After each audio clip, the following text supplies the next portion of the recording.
Hi guys! Welcome back to my YouTube channel!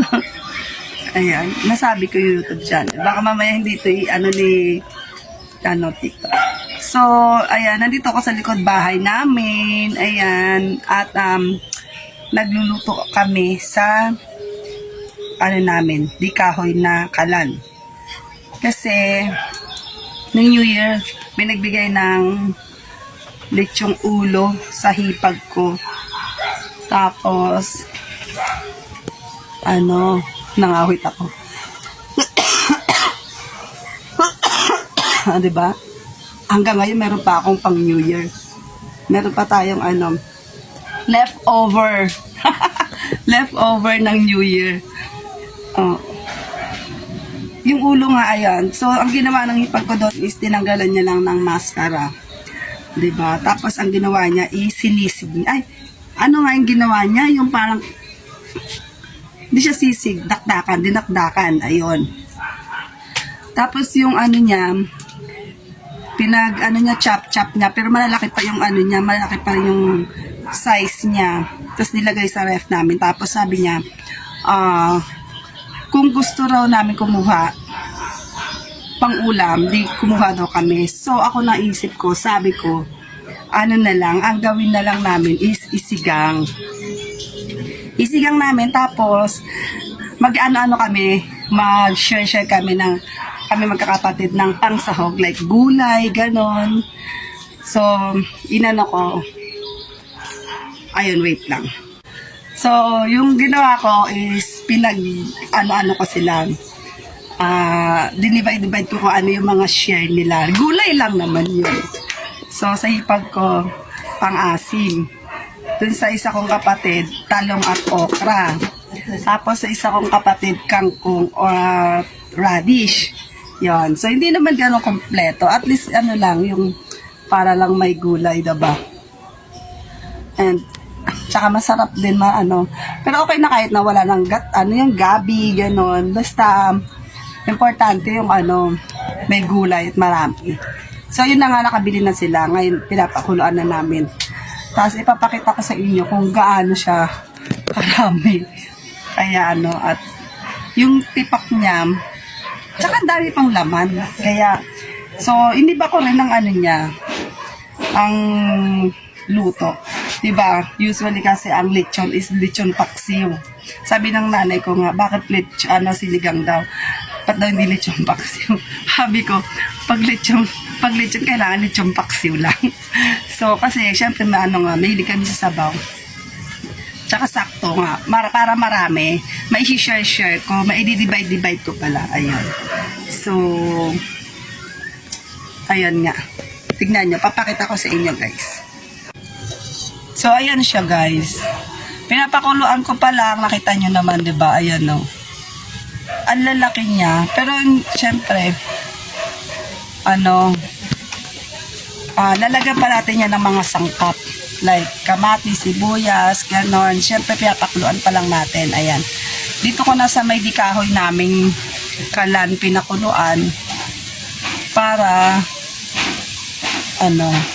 hindi siya aksayado sa kalan. Ayun, para hindi nga pala aksayado sa gasol. O, diba? Ayan naman. So, carry naman yan. Nung nagpatatim din ako nung New Year, dito rin ako nagluto. At grabe, ang sarap nung hindi ko na na-vlog yung mga gawaing luto-luto ko nung New Year or nung Christmas kasi, ako lang ang, syempre mahirap mag-vlog, diba? Tsaka, marami nang gumagawa ng ganun. Yan, hindi na siya masyadong anong bago. So, ito lang. Sinare ko lang itong gagawing luto ko dun sa may ulo ng lechon. Sinigang. And yun, sana makuhaan ko pa ng video mamaya. Mamaya ng pag naluto ko. Hindi ako pwede paapoy-apoy pag nawawala yung apoy kasi nga mayroon pa akong yung New Year's leftover. May ubo pa ako. Hindi ako pwede sa ganong usok-usok. Ayan.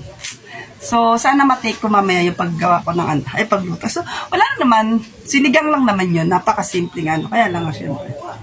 Diba? Tsaka I'm sure hindi naman to first time na makitang magkaroon ng sinigang na lechon. Pero usually kasi ang alam is lechon paksiw lang. Ayun. Sabi ng nanay ko nga, pwede ba yun? Sabi ko, naman, pwede yun. Pwede yan kahit pwede yan kahit na anong luto, basta carry mo lang gawin. Di ba? Ayun lang. So, dito tayo. Makalat. Dito kasi nakatambak yung mga maruruming damit ng mga pamangkin ko. Ito mga basahan yan. Ito yung pang-exercise na hindi naman namin nagagamit. Pero okay pa yan. Okay pa yan, guys. Pero ang tagal na yan. Ilang taon na nga to? Sobrang tagal na netong, 20 years. Tapos, yan, mga nakatambak ng mga sapatos at slipper na hindi. Yung shinare ko na lang din kasi nandito naman ako sa likod. Mga aso, yan, labas. Marami kami nakatambak na ipong tubig doon. Ayan. Mahabang kwento yun. Bakit kami may ipong tubig doon? Pero hindi naman kami nawawalan ng tubig dito. At mayroon kami sariling, may gripo rin kami. Mayroon din kami, tawag doon? Nawasa, gano'n. Yung sariling, gripo. Pero may ipon kami tubig. Ayan. Tapos, yun lang. So, try ko mamaya pag naluto na or nakumpleto na yung gulay ko. Diba? Yan. See you later. So, eto na guys yung gulay. Ayan. So, meron tayong, okra. Hindi ko alam kung ilan yung mga binili-bili nila guys Papakita ko lang sa inyo. So, may radish na ako. Nagpapadagdag lang sana ako ng radish kasi wala raw mabiling kapatid ko. So, kangkong.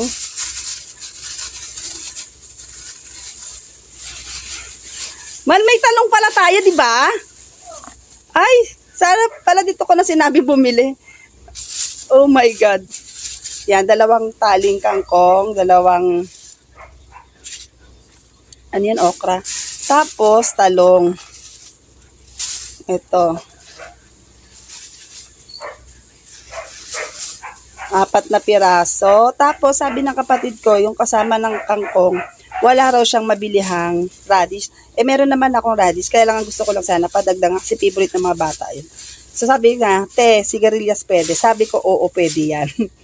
Kasi favorite ko rin yan. Oo, ang sinigang guys, yan. Bahala kayong lagay ng sa mga, kasi wala kaming problema guys, basta gulay. Ayun. So, ito lang yung ating mga gulay. So, hihiwain ko na to para once na na yon, sangkot siya ko ng mga gulay kasi napakuluan ko na yon. Nagdagdag lang ako ng tubig kasi 2 pang-asim din ang gagamitin ko doon. Kasi nga yan. Kasi marami kami. Ilang pamilya kami. Sa kapatid ko, 3 sila. So, pang-4 ako. Kasi 4 kami, di ba? Ayan lang. So, lilinisan ko na ito, tihiwain para i-ready ko na mailagay doon sa aming sinigang pagkumulo. Yan. Ito na nahiwa natin. Maglalagay na ako ng radish. Kasi pukulo na raw. So, ayan na yung ating mga gulay. Radish, sigarilyas, talong, okra, siling green, and then ito, hinihimay ko na yung aking kangkong. So, maglalagay na ako ng gulay.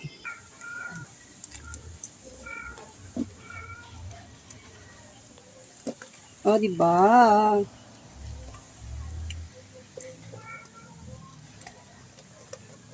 Kumukulo na siya, kulong-kulo na. So, lagay na natin yung ibang gulay. Ba't inisa-isa ko pa? Ay, wala, nahulog.